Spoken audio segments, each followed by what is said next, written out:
On revient sur l'assemblage. Au passage, je vais fermer le couvercle. La semelle, s'il y a besoin, on reviendra sur les pièces. Je ferme aussi.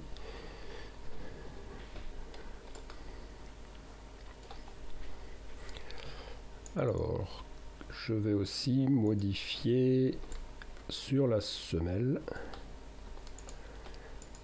Cette partie-là, elle est également rectifiée. Donc on va mettre de l'aluminium poli. Comme ça on aura toujours le même effet. Voilà.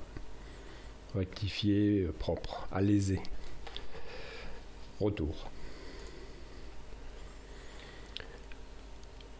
On place la tige. Ouvrir. Et pour l'instant je la positionne et elle arrive comme il faut. Et ensuite, je vais contraindre, positionner ma tige dans le logement prévu. Contrainte. Donc là, on va utiliser du logement. Je prends la pièce et je viens en opposition sur le perçage et il m'amène la pièce. Et j'applique. J'échappe et pour l'instant voilà ce qui se passe. Donc ma pièce elle tourne, ce qui est logique, hein. Et on va pouvoir encore la mettre en butée, donc jusque là,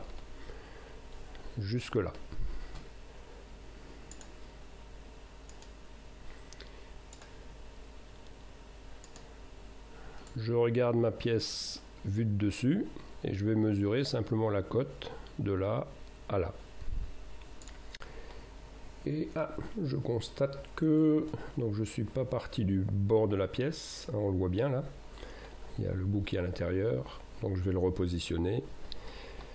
F6, je vais annuler carrément. Voilà, je vais simplement reprendre, contrainte, toujours logement. Et cette fois-ci, je vais zoomer. Voilà. Ça, c'est ma surface de référence qui vient en opposition du perçage. Parfait. Et là, pour l'instant, j'applique et puis après, je changerai simplement la profondeur. Donc, je reprends vue de dessus de ma pièce. Je reprends la distance de là à là. Oups. On reprend de l'arête ici à l'arête ici. Delta distance en Y, c'est le delta qui m'intéresse, donc 124. Donc ça veut dire que je vais pouvoir rentrer ma pièce de 124 et comme ça elle sera en butée. Donc je cherche ma tige, le petit plus, et on retrouve ici la contrainte de logement. Je clique dessus, 124 ou moins 124. Donc vu la flèche, pas sûr, ce sera peut-être, on va l'accepter. Hop, 124 et pas de bol, c'est moins. Donc de toute façon, si c'est pas l'un, c'est l'autre. Voilà.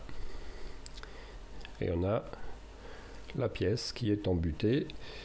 Et dans la réalité, c'est juste, hein, puisque on ne pourra pas à un moment donné faire autre chose que tourner autour.